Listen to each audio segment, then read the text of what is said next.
যেতে দাও আমাকে।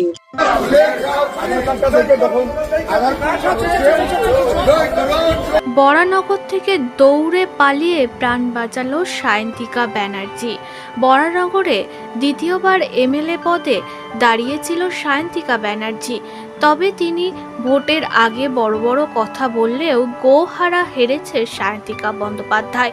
টিএমসির হয়ে এমএলএ পদে দাঁড়িয়েছিলেন তিনি। 5 বছর আগেও তাকে দাঁড়াতে দেখা গিয়েছিল, তবে সেবারও জয়ী হয়নি। আর এবছর তো পুরো টিম সহ নিজেও হেরেছে।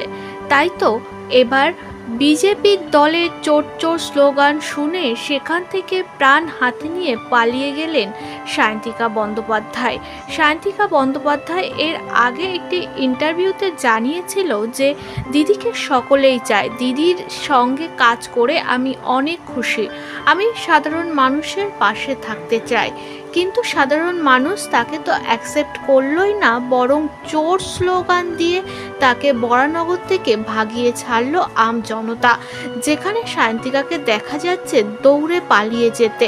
সায়ন্তিকা এর আগে নানানবার ট্রোল হয়েছে, তবে সায়ন্তিকার এই ভিডিও যেন ভোট নির্বাচনের পরে ভাইরাল। টিএমসি নেতা নেত্রীদের এমন হাল হবে স্বপ্নেও হয়তো তারা ভাবেনি।